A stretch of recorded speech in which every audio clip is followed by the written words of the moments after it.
Hello friends, Jaya classes channel में आपका स्वागत है।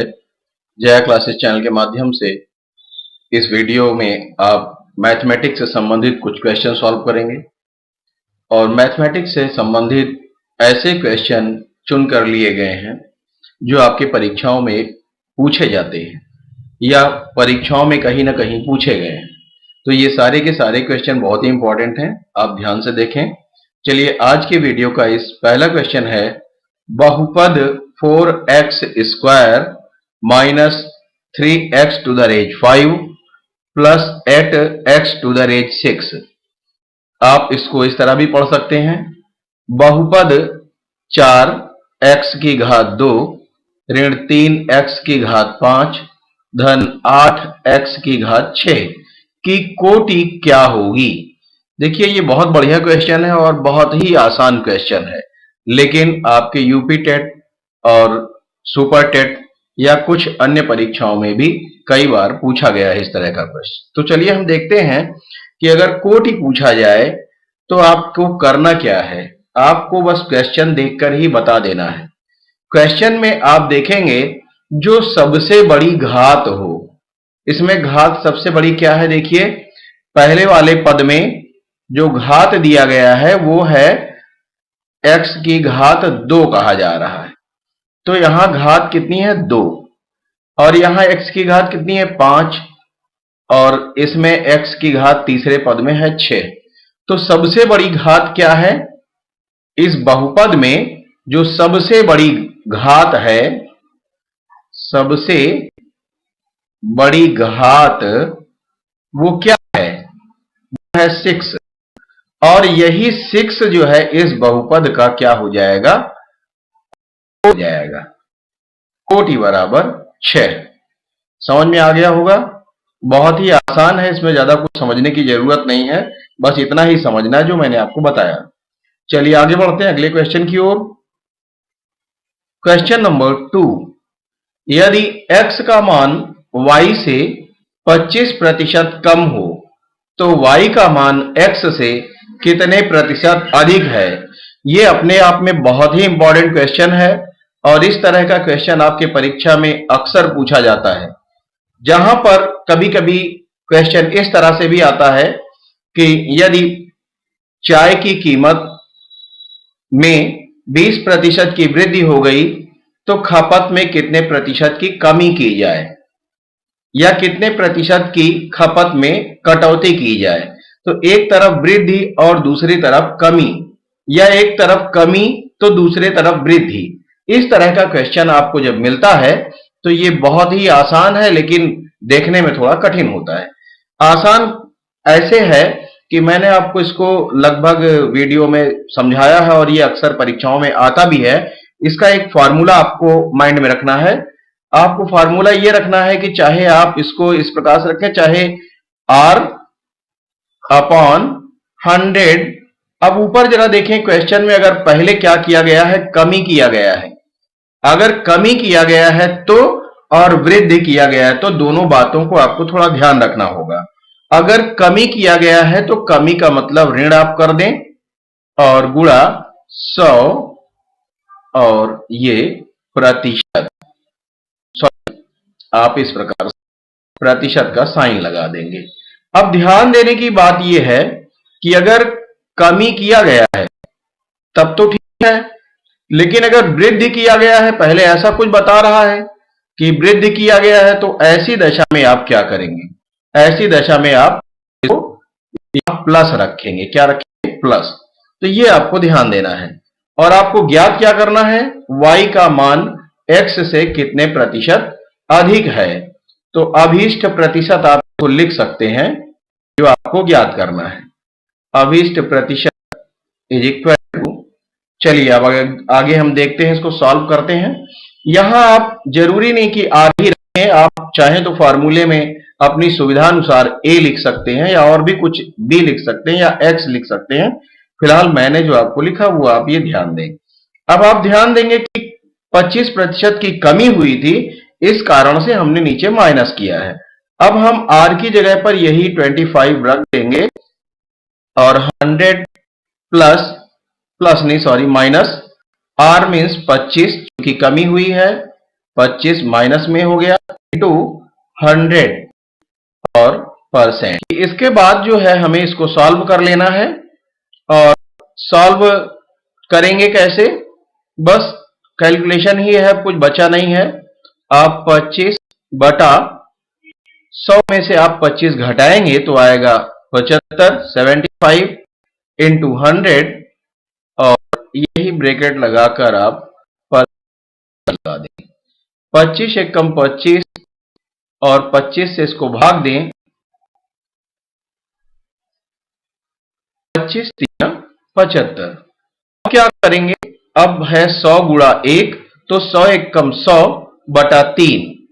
इस प्रकार से आप 100 बटा 3 और का साइन लगाएंगे। 100 बटा 3 का मतलब है 100 को आप 3 से भाग दे दें। तो जब आप 100 को 3 से भाग देंगे तो देखिए क्या आएगा। 100 को आप 3 से भाग दें, पूरी तरह से विभाजित नहीं होगा, 3 ऐसे ही चाहे काट दें यहीं पे, 3 का 9, 1 बचेगा, फिर 10 हो जाएगा, फिर 3 का 9, फिर 1 बचेगा और अपॉन 3 तो करें तो आएगा ये 33 सही 1/3%। यही आपका आंसर होगा कि अभीष्ट प्रतिशत क्या होगा या कितने प्रतिशत की वृद्धि करनी होगी। जैसा आपके क्वेश्चन में पूछा गया है, y का मान x से कितने प्रतिशत अधिक है। तो जो मैंने आपको बताया, जैसे कभी क्वेश्चन दिया हो कि पेट्रोल की कीमत में इतनी वृद्धि हो जाने के बाद खपत में कितनी कटौती करनी पड़ेगी, या पेट्रोल की कीमत में इतना कम हो जाने के बाद हमें खपत कितना और बढ़ाना पड़ेगा कि हमारा संतुलन बना रहे। तो कुल मिला के ये संतुलित करने वाला जो क्वेश्चन आएगा उसके लिए आप यही फॉर्मूला यूज कर लेंगे और आसानी से आप सॉल्व कर लेंगे। चलिए आगे बढ़ते हैं। देखिए ये क्वेश्चन आपको देखने में भी लगा कि बड़ा टाइम लग गया सॉल्व करने में, लेकिन ऐसा है नहीं। कारण ये है कि आपको अगर पूरा कैलकुलेशन हम लिख कर बताते हैं तो थोड़ा समय लग जाता है, और जब आपको ये आने लगेगा, कैलकुलेशन आपको बढ़िया हो जाएगा, तो फिर आपको इतना समय खराब करने की जरूरत नहीं। बस आप जल्दी से इसको देखेंगे और अपने आप ही माइंड में ही गुणा भाग करके जल्दी से बता देंगे, या एक ही 2 लाइन में आप इसको सॉल्व कर लेंगे। चलिए हम देखते हैं क्वेश्चन नंबर 3 को। किसी संख्या के 60% का 3/5वां भाग 36 है, तो वह संख्या क्या होगी। बहुत बढ़िया क्वेश्चन है। आप देखें, जो चीज आपको नहीं पता रहती है आप क्या करते हैं, उसको आप मान लेते हैं। तो आप संख्या मान लें। देखिए कह रहा है किसी संख्या के, तो आप संख्या मान लें कि माना संख्या क्या है, माना संख्या x है। अब आप सॉल्व कर लें। जो कह रहा हो संख्या k, इसका मतलब x k या का मीन्स गुणा, 60% मीन्स 60/100, का मीन्स गुणा 3/5वां भाग। इतना करने पर जो आएगा वो इसका 3/5वां भाग होगा। वो कितने के बराबर है, 36 के बराबर। जैसा क्वेश्चन में कहे बस वही हमें लिखते जाना है और कुछ नहीं। बहुत बहुत आसान आपके लिए हो जाएगा। फिर अब आप इसको सॉल्व कर लें तो ये आप क्या करेंगे, देखिए 0 से आप 0 काट दिया। अब इसके बाद आपके पास जो बचा है वो आपके सम्मुख है। आप क्या करें, 2 6 और 2 5 10। अब देखें अब क्या बचा हुआ है, 5 गुणा 5 नीचे है और ऊपर है 3 गुणा 3 और साथ में x भी शामिल है। आप चाहें तो डायरेक्ट ऐसे ही आप काट सकते हैं उस तरफ, लेकिन मैं आपको सही ढंग से ही समझा रहा हूं। चलिए देखते हैं। हमें निकालनी है x की वैल्यू। जिसकी वैल्यू हमें निकालनी होती है उसको हम इक्वल एक तरफ अलग कर देते हैं। अन्य चीजों को जो भी और हैं उनको देखिए, इक्वल के बाद पहले 36 था वो हमने लिख दिया। अब जो भी और हैं उनको भी हमें उधर ही ले जाने का प्रयास करना है, लेकिन हम कैसे करेंगे। देखिए x के साथ में यहां जो है गुणा में है, ये x के साथ में गुणा में है, तो जो गुणा में है वो दूसरी ओर भाग में जाते हैं। या तो आप दूसरी ओर जाकर भाग का चिन्ह लिखकर इसको आप लिख दें 3 का 9/25, तो भी ये सॉल्व हो जाएगा। या फिर आप ऐसा करें क्रॉस मल्टीप्लाई और क्रॉस डिवीजन, ये क्रॉस मल्टीप्लाई हो जाएगा और ये क्रॉस डिवीजन हो जाएगा। इसका मतलब 36 गुणा 5 और बटा नीचे आप क्या रखेंगे, ऊपर वाले जो है उनके साथ में x के साथ में वो नीचे आ जाएंगे दूसरी ओर, तो 3 गुणा 3 आ जाएगा। अब आप देखें 3 1 का 9 और 9 चौक 36 होता है। डायरेक्ट आप चाहे तो कर सकें या फिर 3 1 कम 3 और 3 से इसको भाग देंगे तो 12 बार जाएगा। फिर आप 3 से करें 3 1 कम 3 और ये डिवाइड होगा तो 3 चौक 12। आपको अब क्या बचा है करने के लिए, आपको गुणा करना है 4 से 5 में और फिर 5 में। तो 4 से आप 5 में गुणा करें, 4 पंजे 20 और 20 से आप 5 में करेंगे तो 20 पंजे 100। आपका 100 आंसर आया, मीन्स आपकी x की वैल्यू आई। आपने x क्या माना था, आपने x संख्या मानी थी और वह संख्या क्या होगी ये पूछ रहा है क्वेश्चन में, तो संख्या क्या होगी, 100 होगी। आपका आंसर आ गया कि संख्या क्या है, 100 है। बढ़िया क्वेश्चन है तो कुछ नहीं है, तो यहीं पे आप चाहते तो आप कर लेते बहुत आसानी से। यहीं पे आप इसको 3 और 3 त्रिका 9, 9 से उधर 9 चौक 36 काट देते और 5 पंजे 25 चौको 100 ऐसे ही आ जाता। लेकिन ये मैंने आपको इसलिए बताया कि ये छोटी संख्या है, मान लीजिए बड़ी संख्या है और आप नहीं कर पा रहे हैं या आपको मैथमेटिक्स में प्रॉब्लम है, आप नहीं समझ पाते कि कैसे क्या हो सकता है, तो ये मैंने आपको तरीका बताया, ठीक है ना। चलिए आगे बढ़ते हैं क्वेश्चन नंबर 4 की ओर। क्वेश्चन नंबर 4 है x plus 1 upon x equal to 5 के लिए x square plus 1 upon x square का मान क्या होगा। इस तरह के क्वेश्चन अक्सर परीक्षा में पूछे जाते हैं कि x माइनस 1 अपॉन एक्स की वैल्यू इतनी है तो x square plus 1 upon x square का मान क्या होगा, या फिर कभी x cube plus 1 upon x cube का मान पूछ लेता है। तो ये बहुत ही इंपॉर्टेंट क्वेश्चन होते हैं और ये परीक्षा में अक्सर पूछे जाते हैं। चलिए हम देखते हैं, और ये क्वेश्चन बहुत टफ नहीं होते, बहुत अच्छे होते हैं, बहुत आसान होते हैं। देखिए हमें जो है दिया क्या गया है, हमें दिया गया है x plus 1 upon x equal to 5 और हमें ज्ञात क्या करना है, x square plus 1 upon x square का मान। तो हम करें क्या, हमें यह ध्यान देना है कि हम इसको जो है जिसका मान हमें मालूम है हम उसी से तो ज्ञात कर पाएंगे। तो इसकी वैल्यू हमें ज्ञात है x प्लस 1 अपॉन एक्स की, तो इसी को हम ऐसा कुछ करें कि x square plus 1 upon x square के फॉर्म में बन जाए। अब उस फॉर्म में बनने के लिए हम इसको दोनों ओर वर्ग कर सकते हैं। क्या करेंगे, x plus 1 upon x equal to 5 को दोनों ओर स्क्वायर कर दें। अगर दोनों ओर स्क्वायर करते हैं तो इधर भी स्क्वायर हो गया और इधर भी स्क्वायर हो गया। बस ध्यान देना है, कैलकुलेशन में आपको ज्यादा कुछ है नहीं। तो हुआ क्या, हो गया ये a प्लस बी का whole square. a plus b का whole square equal to a square means x square plus 1 upon x square plus 2 into x into 1 upon x equal to 5 गुणा 5, 5 की घात 2 का मतलब हुआ 5 गुणा 5, 5 2 बार, ऐसे हम लिख सकते हैं। चलिए अब और आगे जरा इसको हम सॉल्व कर लें।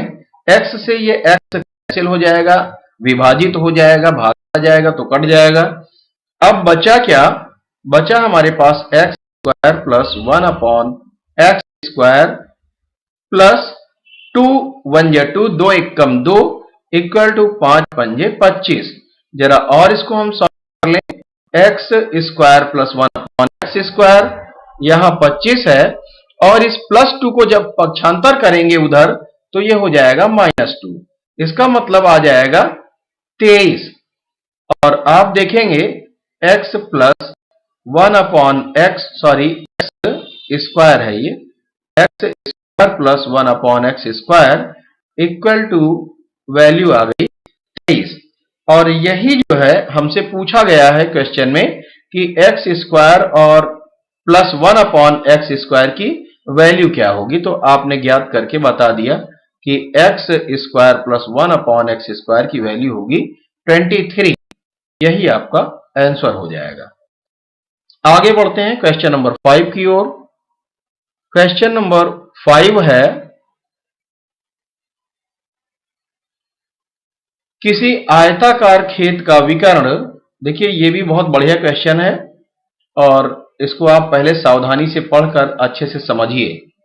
किसी आयताकार खेत का विकर्ण, तो आयताकार कैसे होता है उसको जरा सा आप समझने के लिए हम आपके लिए फिगर बना देते हैं कि आयत का आकार होता कैसे है। चलिए,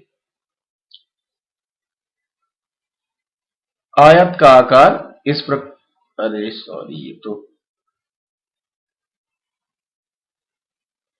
इसको डिलीट करना पड़ेगा। चलिए हम ऐसे ही आपको ड्रॉ करके बता देते हैं। आयत का आकार जो है कैसे होगा, जैसे आपका ये आप फिगर देख लें, जिसमें क्या होंगे, ये दो साइड इक्वल होंगे आमने सामने के और ये दो साइड भी इक्वल होंगे आमने सामने के। तो आयताकार खेत है, इसका विकर्ण जो है, विकर्ण का मतलब ये कितना है, विकर्ण दिया गया है 17 मीटर है।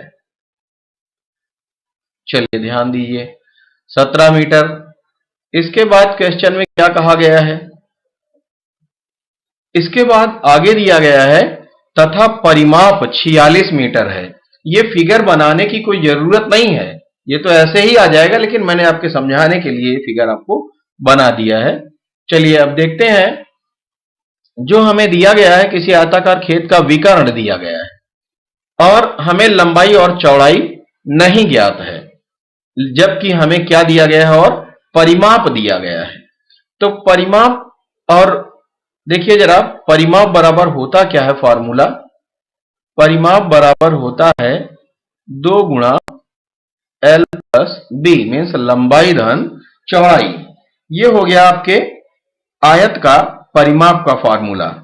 और आपको परिमाप कितना दिया गया है उसको यहां रख दें, 46 equal to 2 into L plus B. और ये जो गुणा में जो यहां है, इसको हम क्या करेंगे, इधर बटे में आ जाएगा। तो 46/2 और equal to L plus B. ये इक्वेशन नंबर 1 मान लेते हैं। अब इसको जब भाग दे दें तो 2 गुना 4 होती हैं 6, मतलब L plus B is equal to 23। इसको मान लेते हैं समीकरण नंबर 1, इसको आप दीजिए। अब L plus B equal to 23, ये आपका एक समीकरण बन गया। अब आगे जरा देख लें कि हमें और क्या करना है, या L प्लस बी की ये वैल्यू आ गई है। अगर समीकरण की जरूरत है तो समीकरण देखेंगे, नहीं तो आप सीधे वैल्यू आप रखेंगे, कहीं रखना है। चलिए हम आगे देखते हैं, हमें दिया गया है क्या आगे, आयताकार खेत का विकर्ण 17 मीटर है। तो आयताकार खेत के विकर्ण के लिए फॉर्मूला क्या होगा, आयताकार खेत के विकर्ण के लिए फॉर्मूला होगा विकर्ण equal to under root L square plus B square. ये जानना बहुत जरूरी है, बिना इसके हम कुछ नहीं कर पाएंगे। और दूसरी बात देखें कि क्यों ऐसा हो भी रहा है, इसको भी जरा समझ लें कि ये फॉर्मूला ऐसा क्यों होगा। क्योंकि आप जानते हैं कि जो रेक्टेंगल है या आयत है, उसके चारों कोण जो होते हैं वो 90-90 अंश के होते हैं। और ये कोण अगर 90 अंश का है तो ये समकोण त्रिभुज बन रहा है। कौन सा, ये जो आप देख रहे हैं, ये कैसा त्रिभुज बन रहा है, समकोण त्रिभुज। और समकोण त्रिभुज में आपको जो है क्या दिया गया है, कर्ण दिया गया है, आपको कर्ण दिया गया है। तो ये पाइथागोरस थ्योरम आप यूज कर सकते हैं। पाइथागोरस थ्योरम क्या है, AC square equal to AB square plus BC square, means कर्ण का वर्ग बराबर आधार का वर्ग धन लंब का वर्ग। तो आपने अगर आधार को ये L है और ये B है चौड़ाई, तो आप जरा देखें क्या आएगा। और ये क्या है, ये है कर्ण, जो विकर्ण था वो त्रिभुज का कर्ण बन गया है। लिखें ए बी की वैल्यू आप रख दें एल का स्क्वायर प्लस बी सी की वैल्यू आप बी का स्क्वायर, और ए सी मीन्स क्या, कर्ण या विकर्ण। आपके आयत के लिए क्या है, ये विकर्ण है। तो विकर्ण मीन्स एसी जो है विकर्ण है और एसी का स्क्वायर है, और हम अगर या तो विकर्ण स्क्वायर लिखें और या फिर स्क्वायर को हटा देंगे तो यहां अंडर रूट लग जाएगा। तो देखिए इस प्रकार से फॉर्मूला आपका बना है विकर्ण is equal to L square plus under root L square plus B square. ये फॉर्मूला इस प्रकार से बना। अब आप क्या करेंगे, ये फॉर्मूला आप याद कर लें। फिलहाल अब तो मैंने आपको ये बताया कि ये बना कैसे, तो ये भी आप दिमाग में रखें। और दूसरी बात, ये आपको याद रहेगा तो और भी आसान रहेगा। चलिए अब हम देख लेते हैं, वैल्यू रख दें। हमारे पास जो वैल्यू है वो क्या है, L plus B equal to 23 है, और हम अगर इसको स्क्वायर कर दें ज्ञात करने के लिए, देखिए हमारे पास क्या क्या था। अच्छा, विकर्ण हमें दिया गया है, विकर्ण हमें 17 दिया गया है, और हमने जो है ज्ञात क्या किया, L plus B equal to 23, ये हमने ज्ञात कर लिया है। अब हमारे पास जो आगे जो सिस्टम बन रहा है वो ये बन रहा है कि विकर्ण हमें दिया गया है, तो हम विकर्ण की जगह पर लिख दें जो दिया गया है, कितना दिया गया है, 17 मीटर, और इक्वल टू आप क्या करें, अगर इसका वर्ग कर दें तो ये अंडर रूट जो लगा हुआ है ये हट गया, L square plus B square हो गया। देखिए क्यों हट गया, मैंने अभी यहां भी समझाया कि ये एसी स्क्वायर था, तो जब हमने एसी लिखे अकेले, यहां विकर्ण मैंने लिख दिया एसी की जगह पर, तो इसका स्क्वायर हटाया तो उधर जाकर रूट लग गया। इसी प्रकार से जब हम रूट हटाएंगे तो इधर स्क्वायर लगाना पड़ेगा, तो यहां स्क्वायर लगा दिया गया, 17 का square is equal to L square plus B square. अब आप समझ गए होंगे कि क्यों लगा ना। चलिए अब आगे देख लेते हैं। 17 का वर्ग अगर हम करते हैं तो आता है 17 गुणा 17 बराबर 289 बराबर l square plus B square. अब हमारे पास l square plus B square की वैल्यू हो गई है, और हम क्या करें, अब इसको जो है समीकरण नंबर 2 मान लें। समझ में आ रहा होगा। अब आपको समीकरण नंबर 2 मिल गया, और अब इन्हीं दोनों समीकरणों से हमें सॉल्व कर लेना है। क्या सॉल्व कर लेना है, चलिए हमारे पास जो है ऊपर L plus B equal to 23 है, तो समीकरण नंबर 1 से चलिए हम सॉल्व करते हैं। L plus B equal to 23, और दोनों ओर अगर इसको वर्ग कर दें तो L square plus B square plus 2LB equal to 23 हो जाएगा। हमने क्या किया, ये इक्वेशन नंबर 1 या समीकरण नंबर 1 को दोनों ओर वर्ग कर दिया, दोनों ओर वर्ग कर या हमने, ठीक है ना। तो आप समझ रहे होंगे। अब देखते हैं, हमने वर्ग किया तो फिर ये 23 का भी तो वर्ग हो जाएगा, मतलब 23 का वर्ग का मतलब 23 को 2 बार ऐसे लिख देंगे। हमने L प्लस बी का वर्ग किया तो L square plus B square plus 2LB आया, लेकिन दोनों ओर वर्ग करना है तो दूसरी ओर 23 है, और 23 का भी वर्ग हो जाएगा तो 23 गुणा 23 हो जाएगा। ये आपके समझ में अब आ गया होगा। अब हम क्या करें, अब L square plus B square की वैल्यू हमारे पास है, क्या है हमारे पास, स्क्वायर प्लस बी स्क्वायर की वैल्यू 289 है। हम 289 और plus 2LB is equal to, अब 23 से गुणा कर लें, 23 या 69 का 9 और हासिल 6, और 23 दूना 46, 46 और 6 52। आप देखेंगे आपके पास जो वैल्यू आई वो 529 आई।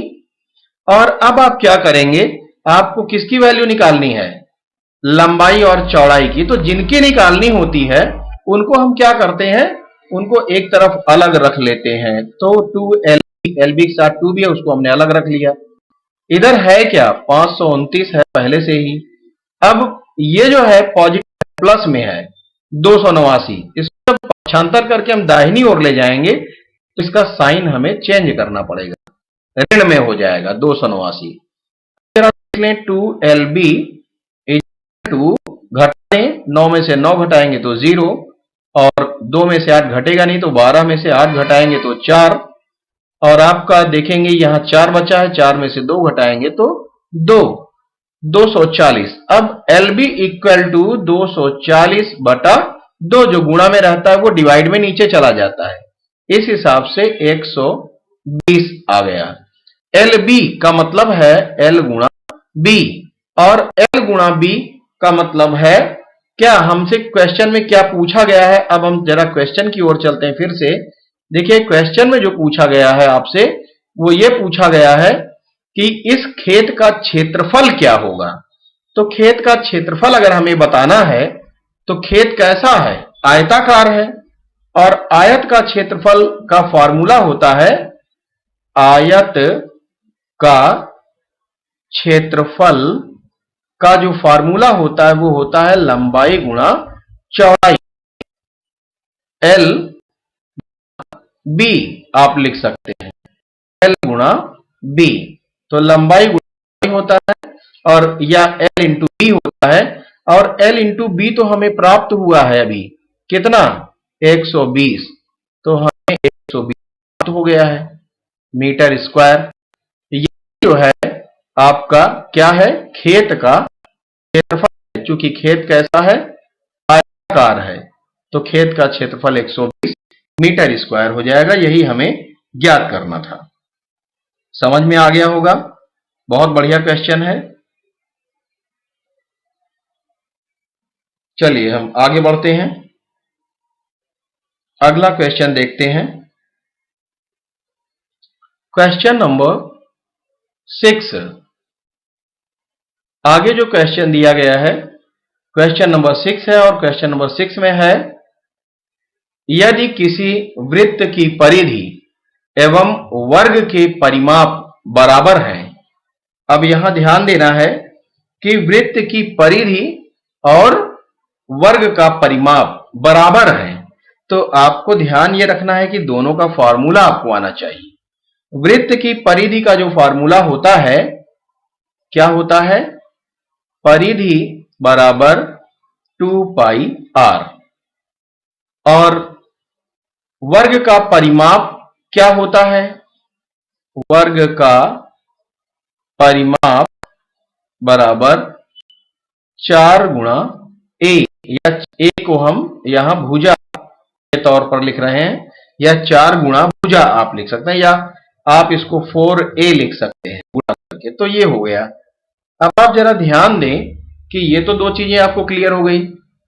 यदि किसी वृत्त की परिधि एवं वर्ग के परिमाप बराबर हो कह रहा है, तो अकॉर्डिंग टू क्वेश्चन हम क्या करेंगे, जो हमें क्वेश्चन में बताया जा रहा है इस अनुसार हम लिख देंगे 2πr इक्वल टू 4a, बराबर है उसके, तो हमने लिख दिया। तब उनके क्षेत्रफल का अनुपात क्या होगा। पहले तो अब हम क्या करें, अब हम इनसे पहले वैल्यू ज्ञात कर लें, और जब वैल्यू हमें जब मिल जाएगी तो हम दोनों का क्षेत्रफल निकाल लेंगे, और क्षेत्रफल निकालकर फिर उनका हम अनुपात निकाल लेंगे।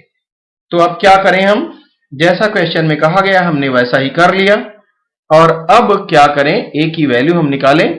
कैसे निकाल पाएंगे, चलिए देखते हैं। मैंने आपको समझाया जिसकी वैल्यू निकालनी होती है उसको अलग लिख दें, एक तरफ अलग से, उसके साथ में यदि गुणा में है तो दूसरी ओर भाग में जाएगा, और भाग में है तो दूसरी ओर गुणा में जाएगा। तो यहां गुणा में 4 है, तो आप क्रॉस डिवीजन में ये आ जाएगा इस प्रकार से, 2 इंटू पाई की वैल्यू आप रखना चाहें तो 22/7 रख देंगे, और इंटू r। चलिए अब ये इस प्रकार से हो गया, और ये जो 4 है वो नीचे इसमें आ जाएगा गुणा में। नीचे आपने पाई की वैल्यू रख दिया, 2 पहले से ही था, आपने 2 रखा, और पाई की आपने वैल्यू रख दी, और नहीं रखना चाहते हैं तो भी आसान है, अभी ना रखें, फिर आपको बाद में सॉल्व करने में आसान रहेगा, क्योंकि इसमें देखिए कोई वैल्यू कहीं दी नहीं गई है और पाई में ही बाद में क्षेत्रफल और इनका जो भी है वो निकलेगा। तो फिर ऐसा करते हैं, हम चाहे वैल्यू रखें या ना रखें, हम दोनों तरह से इसको सॉल्व कर सकते हैं। नहीं रखते हैं अगर, तो यहां क्या होगा, 2 पाई और r अपॉन वो 4 जो है यहां आ जाएगा, इक्वल टू a हो जाएगा, और 2 से 2 दूना 4, इस प्रकार से हम करते हैं। और अगर हमने वैल्यू रखी थी तो हम क्या करें, हम जो है उस वैल्यू को डिवाइड कर देंगे, और जैसे 2 1 कम 2 और 2 दूना 4, फिर 2 1 कम 2, 2 से इसको 11 बार डिवाइड करेंगे, तो 11 r बटा 7 ये वैल्यू आएगी a की। अन्यथा a की वैल्यू क्या आई, पाई r बटा 2। जब हमने पाई की वैल्यू नहीं रखी, अभी नहीं रखते हैं, चलिए इसी से हम सॉल्व कर लेते हैं। तो ये देखिए हमने जो वैल्यू नहीं रखी तो क्या आ गई, a की वैल्यू आ गई पाई r बटा 2, ये a की वैल्यू हो गई। अब हम देखें कि हमें क्या ज्ञात करना है। हमें ज्ञात करना है क्षेत्रफल का अनुपात। किसके किसके क्षेत्रफल का अनुपात, वृत्त और वर्ग। दो आपको आकृतियां क्वेश्चन में बताई गई हैं, तो दोनों आकृतियों का आप क्या करें, क्षेत्रफल का फॉर्मूला लगाएं, तो आप अनुपात आसानी से निकाल लेंगे। और मैंने आपको बताया था कि अनुपात का मतलब होता है बटा, चाहे आप बटा में लिख लें बाद में अनुपात में करें, या चाहे आप अनुपात में लिखकर डायरेक्ट सॉल्व करें तो भी आप निकाल लेंगे, कोई दिक्कत नहीं है। तो आप देखते हैं हमें जो है क्या करना है, वृत्त का क्षेत्रफल और वर्ग का क्षेत्रफल का अनुपात निकालना। कह रहा है उनके क्षेत्रफल का, उनके में दोनों के क्षेत्रफल का अनुपात। तो क्षेत्रफल का अनुपात इस प्रकार से आप लिखें, वृत्त का क्षेत्रफल बटा वर्ग का क्षेत्रफल, यही है अनुपात। अब आप जरा वृत्त का क्षेत्रफल का फॉर्मूला लगाएंगे तो होगा पाई r स्क्वायर अपॉन वर्ग का क्षेत्रफल क्या होगा, भुजा गुणा भुजा, तो भुजा a हमने लिया है, a गुणा a। इस प्रकार से आप इसको नोट करेंगे। लेकिन अब जरा आप वैल्यू रख दें।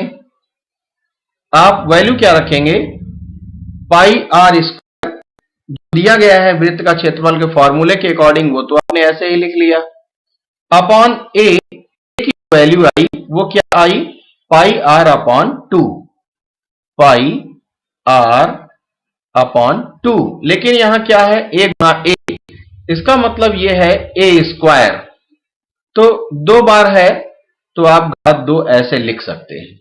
समझ में आ रहा होगा, a गुणा a या भुजा वर्ग होता है तो a वर्ग, a का स्क्वायर भी हम लिख सकते हैं, बात वही है। अब इसको हम जरा और सॉल्व कर लें, तो पाई r स्क्वायर अपॉन, इसको जब सॉल्व करें, पाई स्क्वायर r स्क्वायर बटा 2 4। अब आप जरा ध्यान दें, बटे के नीचे बटा है, मतलब इसको आपको भाग देना है। इस तरह के भिन्न के भाग को आप कैसे सॉल्व करते हैं, भिन्न के भाग को सॉल्व करने के लिए आप नीचे वाले भिन्न को गुणा में लिखें, पहले ऊपर वाले भिन्न को लिख लें और उसके साथ गुणा करके नीचे वाले भिन्न को उल्टा करके लिख देते हैं, इस प्रकार से। अब r स्क्वायर कैंसिल हो गया, और पाई से पाई 2 बार है तो स्क्वायर कैंसिल हुआ, 1 बार रहेगा, और अब आपको मिला 4 बटा पाई। अब देखिए पाई की वैल्यू रख दें, 4 बटा पाई की वैल्यू 22 बटा 7, और फिर वही बात आई, तो 4 गुणा 7 बटा 22। देखिए 2 दूना 4 और 2 1 कम 2, 2 1 कम 2, तो हो गया 7 दूना 14, क्या आया 14 बटा 11। लेकिन हमें जो क्वेश्चन बताना है वो अनुपात में बताना है।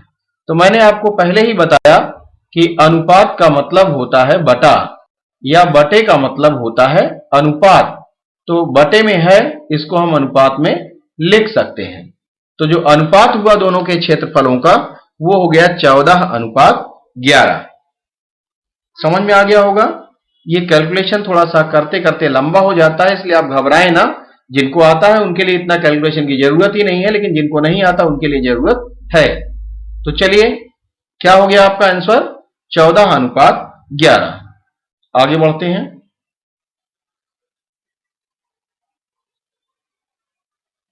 अगला क्वेश्चन है हमारा, यदि 14 सेमी वाले एक लंब वृत्तीय बेलन का वक्र पृष्ठीय क्षेत्रफल 88 वर्ग सेमी हो, तो बेलन के आधार का व्यास क्या होगा? यह भी बहुत बढ़िया क्वेश्चन है। यदि 14 सेमी वाले एक लंबवृत्तीय बेलन का वक्र पृष्ठीय क्षेत्रफल, मतलब वक्र पृष्ठ का क्षेत्रफल आपको दिया गया है और बताया गया है कि 14 सेंटीमीटर वाला एक लंबवृत्तीय बेलन है, मतलब इसकी ऊंचाई कितनी है? ऊंचाई बराबर है 14 सेंटीमीटर, और वक्र पृष्ठीय क्षेत्रफल या वक्र पृष्ठ का क्षेत्रफल दिया गया है 88 वर्ग सेमी। समझ में आ गया होगा। हमें ज्ञात क्या करना है? बेलन के आधार का व्यास। तो हमें बेलन के आधार की त्रिज्या अगर मिल जाए तो हम व्यास भी निकाल लेंगे। चलिए अब देखते हैं। हम देखिए, जो चीजें हमें ज्ञात होती हैं हम उन्हीं से कुछ निकाल पाते हैं, निकालने के लिए सक्षम उसी से हैं जो हमें ज्ञात है। क्या ज्ञात है? वक्र पृष्ठीय क्षेत्रफल। तो वक्र पृष्ठ का क्षेत्रफल जो होता है बेलन का, उसका हम फॉर्मूला लगा दें। तो बेलन के वक्र पृष्ठ का जो क्षेत्रफल है वो क्या होगा? 2 पाई RH, और 2 पाई RH हम इसकी जगह पर ले, कितना हुआ है? 88 वर्ग सेमी, और 2 इंटू पाई की वैल्यू रख दें 22/7, और R की वैल्यू हमें नहीं पता है, यही तो हमें ज्ञात करना है, और H की वैल्यू हमें ज्ञात है इक्वल टू 88। देखिए, उसी से जो हमें ज्ञात है हम उसी से निकाल पाएंगे।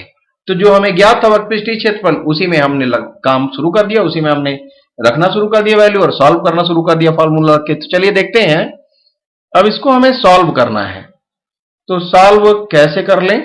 बार बार वही बात मैं बताता हूं कि जो डिवीजन में है वो मल्टीप्लाई में होगा, और जो मल्टीप्लाई में है वो डिवीजन में होगा, क्रॉस मल्टीप्लिकेशन मेथड से।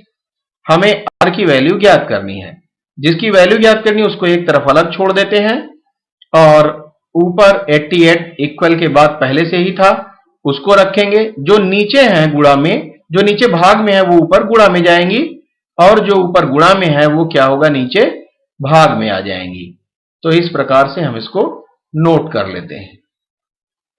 समझ में आ रहा होगा। अब क्या करेंगे हम? देखिए, 22 एकम 22 और 22 चौको 88, 4 दूना 8, 4 दूना 8 तो हो गया।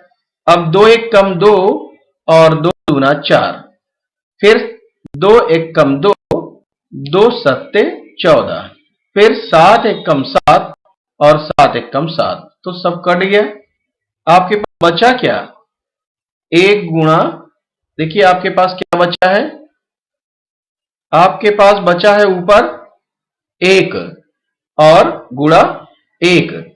कौन सा 1? ये देखिए, ये 1 और ये 1, इन दोनों का जब गुणा करेंगे तो आएगा 1, और बटा नीचे क्या है? नीचे भी वही बचा है 1 गुणा 1 गुणा 1, मीन्स 1 एकम 1। अब हम नीचे वाले 1 को नहीं लिखते हैं, और R की वैल्यू आ गई 1, क्या? 1 सेंटीमीटर। तो अब आप जरा देखें हमें क्या ज्ञात हुआ, त्रिज्या हमें ज्ञात हुई है। हमें ज्ञात क्या करना है? आधार का, बेलन के आधार का व्यास ज्ञात करना है। तो त्रिज्या हमारे पास है तो हम व्यास आराम से निकाल लेंगे, लेकिन फॉर्मूला आपको याद रहना चाहिए, व्यास इक्वल टू 2 गुणा त्रिज्या। तो 2 गुणा त्रिज्या मीन्स 1 सेंटीमीटर और 2 एकम 2 सेंटीमीटर। यही आपका आंसर हो जाएगा इस क्वेश्चन के लिए। समझ में आ गया होगा? बहुत बढ़िया क्वेश्चन था। आगे बढ़ते हैं। क्वेश्चन नंबर 8, और क्वेश्चन नंबर 8 है, वह बड़ी से बड़ी संख्या कौन सी है जिससे 590, 908 तथा 1014 को भाग देने पर प्रत्येक दशा में समान शेष बचे। देखिए, इस तरह के क्वेश्चन 2-3 तरीके से पूछे जाते हैं। कभी यह होता है कि जैसे ये क्वेश्चन है आपके सामने कि समान शेष बचे, और कभी होता है कि शेष दिए रहेंगे कि इतना इतना और इतना होगा, और कभी क्या होता है कि आपको जो दिया रहेगा शेष, उन शेषों का ऊपर से जब डिफरेंस इनसे निकालेंगे, जो संख्याएं दी गई हैं, तो क्या रहता है? शेष जो रहते हैं समान रहते हैं, उन दोनों का डिफरेंस जो है वो समान रहता। तो चलिए यहां हम पहले देखते हैं कि वह बड़ी से बड़ी संख्या कौन सी है जिससे 590, 908 तथा 1014 को भाग देने पर, तो देखिए जब बड़ी से बड़ी की बात की जाए तो आपको निकालना होता है मासा। इस बात को आप ध्यान रखेंगे हमेशा कि जब बड़ी से बड़ी की बात की जाएगी तो हम क्या करेंगे? मासा निकालेंगे, और जब छोटी से छोटी की बात की जाए तो लासा। अधिकांश क्वेश्चनों में आपको यह फार्मूला काम करेगा। तो यहां बड़ी से बड़ी की बात की जा रही तो हमें मासा निकालना है, इस बात को तो आप ध्यान रखिए। लेकिन अब देखें, जब यहां क्वेश्चन में कंडीशन दी गई है कि प्रत्येक दशा में समान शेष बचे, जब समान शेष बचने की बात आएगी तो हमें क्या करना पड़ेगा? ये जो 3 दी गई संख्याएं हैं, इनके बीच का डिफरेंस क्रम से इस प्रकार से निकालना होगा। कैसे? 590 ऋण 908 और कॉमा 908 ऋण 1014,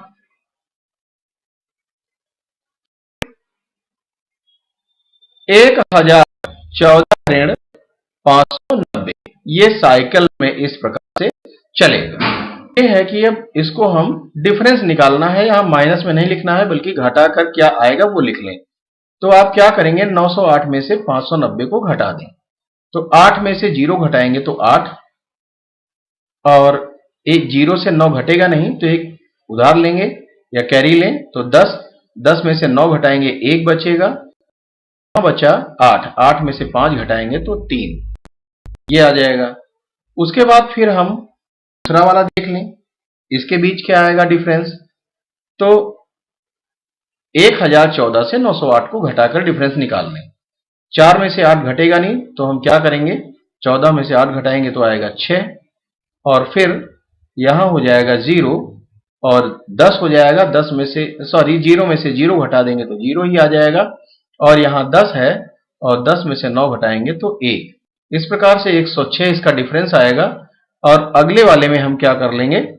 इसमें डिफरेंस निकाल लेंगे, और डिफरेंस आएगा 1014 में से 590 हम घटाएंगे तो 4 में से 0 घटाएंगे तो आएगा 4, और 1 से घटेगा नहीं 9 तो एक इसमें कैरी लेकर आएंगे, एक उधार लेकर आएंगे तो 11 में से 9 घटाएंगे, बचेगा 2, और यहां बचा फिर आपका 9, और 9 में से 5 घटाएंगे तो 4, 424। अब देखिए हमें क्या करना है? हमें इन्हीं का मासा ज्ञात करना है। मैंने आपको पहले बताया था कि क्या निकालना है, जब बड़ी से बड़ी संख्या कौन सी है ये ज्ञात करना रहे तो बड़ी से बड़ी संख्या के लिए हमें महत्तम समापवर्तक मीन्स हमें मासा निकालना होता है। हम मासा निकालेंगे।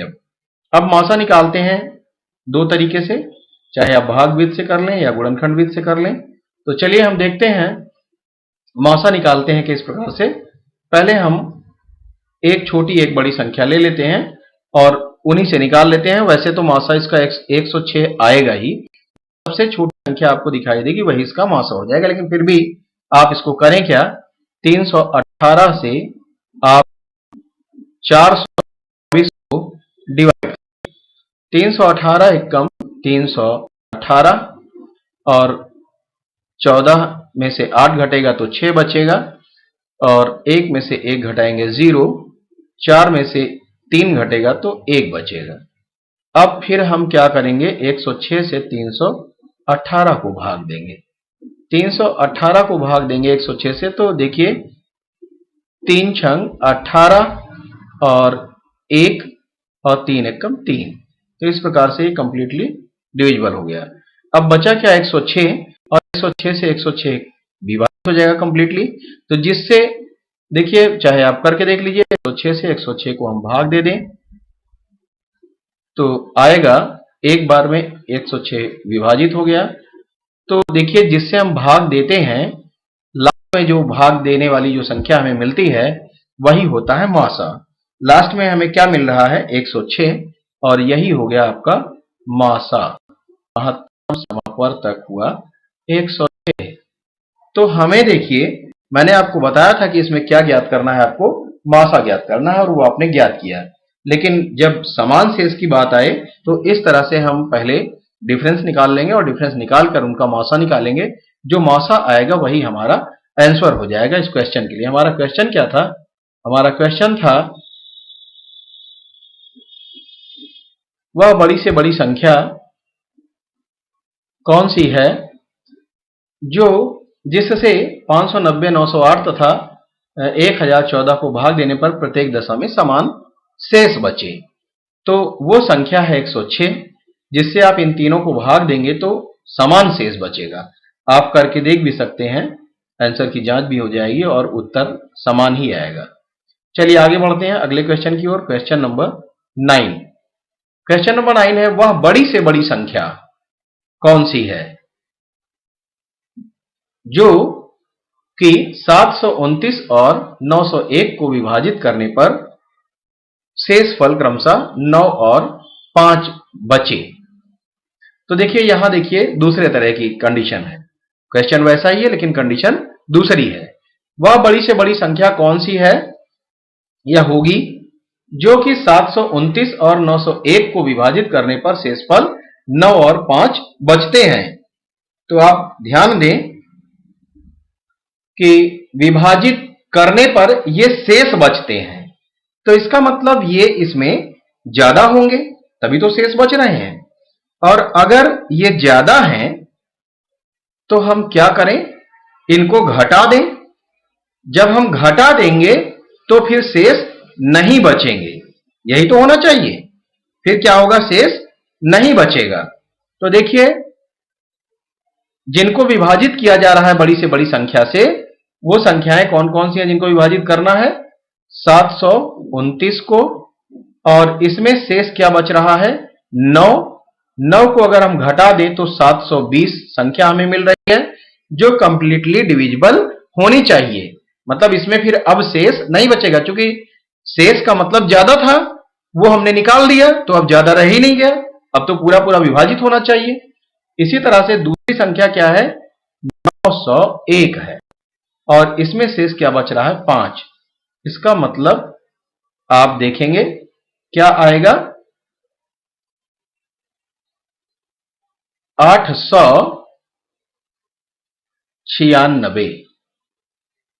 896। तो ये आपको दो संख्याएं अब मिली हैं जो कंप्लीटली डिविजिबल होंगी। अब शेष जो बचने वाला मामला था वो खत्म हो गया। लेकिन मैंने आपको अभी बताया कि जब बड़ी से बड़ी संख्या की बात की जाए तो आपको क्या निकालना होता है, मासा। इस बात को आप ध्यान रखेंगे। आप मासा निकाल लेंगे किसका, 720 और 896 का। 720 और 896 का मासा आप निकाल लें। 720 छोटी संख्या है, इससे हम भाग देंगे 896 को। चलिए भाग दीजिए, 720 कम 720 एक ही आ जाएगा, और 6 में से 0 घटाएंगे तो 6 बचेगा। 9 में से 2 घटाएंगे तो क्या बचेगा 7, और 8 में से 7 घटाएंगे तो 8 बचेगा। अब क्या हुआ, फिर से हमें भाग देना है 720 को। 720 को भाग देंगे तो देखिए कितनी बार जाएगा, चाहे आप 17 का पहाड़ा पढ़ लें, 17 एकम 17, 17 दूना 34, 17 तिया 51 और 17 चौको 68, चाहे आप इस तरह से पढ़ लें, और या फिर चलिए हाँ ऐसे ही कर लेते हैं, ज्यादा सही रहेगा। 4 से आप 4 बार जा रहा है तो आप देखें 4 से आप इसमें क्या करेंगे, गुणा करके लिखेंगे। 4 छंग 24 का 4 हासिल 2, 4 सत्ते 28 और 2 30 का 0 हासिल 3, 4 एकम 4 और 3 7, जो घट जाएगा। तो देखिए आएगा क्या घटकर 16 आएगा। अब 16 से फिर से हम 176 को विभाजित करेंगे और 16 एकम 16, एक आएगा, फिर 6 उतारेंगे नीचे और 16 एकम 16, ये क्या हुआ कंप्लीटली डिविजिबल है। 16 एकम 16, तो ये जो है पूरा पूरा भाग चला गया। जब पूरा पूरा भाग चला जाए और शेष न बचे तो जिस संख्या से हम भाग दे रहे थे वही क्या होगा, हमारा मासा हो जाएगा। तो मासा इज इक्वल टू 16, और यही जो है क्या हो जाएगा हमारा आंसर। तो वो बड़ी से बड़ी संख्या कौन सी है जिससे हम इनको विभाजित करें तो प्रत्येक दशा में 9 शेष बचता है। तो ये आंसर आपका आ गया, वो बड़ी से बड़ी संख्या क्या है, 16 है। समझ में आ रहा होगा, और मैंने इसको आपको बहुत ही अच्छे से समझाने का भी प्रयास किया। और देखिए आज 2 तरह के क्वेश्चन आपको मिले और दोनों में क्या अंतर होता है और उसको सॉल्व करने का जो तरीका अलग अलग है वो भी आपने देख लिया। अब आगे बढ़ते हैं क्वेश्चन नंबर 10 की ओर। क्वेश्चन नंबर 10 है, दिए गए प्रदत्तों का बहुलक क्या होगा। बहुत बढ़िया क्वेश्चन है, ये बहुत छोटा है और अक्सर परीक्षा में पूछा जाता है तो बहुत आसान। बहुलक का मतलब है जो बहुत बार आया हो या जिसकी आवृत्ति कई बार हुई हो। तो जिसकी ज्यादा बार आवृत्ति हुई हो वही बहुलक होगा। अब इसमें देखिए ज्यादा बार कौन सी संख्या आई है, 5 आया है 1 बार और ये 2 बार। 7 कितनी बार आया है, 1 2 3 और 4। 5 जो है 2 बार आया है, 7 4 बार आया है, 9 एक ही बार आया है और 3 जो है 2 बार आया है। तो सब खत्म हो गया। तो 7 जो है 4 बार आया है, सबसे ज्यादा बारंबारता किसकी है, 7 की। 7 की अधिक बारंबारता होने के कारण बहुलक क्या हो गया, 7 हो जाएगा। यही हमारा आंसर हो जाएगा इस क्वेश्चन के लिए। ये तो ऐसे ही आपको देखकर बता देना है। तो देख रहे हैं क्वेश्चन का जो स्टैंडर्ड है ये खासकर आपके यूपी टेट और आपका सुपर टेट से संबंधित है। और परीक्षाएं कोई भी हो जहां मैथमेटिक्स से संबंधित क्वेश्चन पूछे जाते हैं वहां आपको इनमें से क्वेश्चन मिलेंगे ही।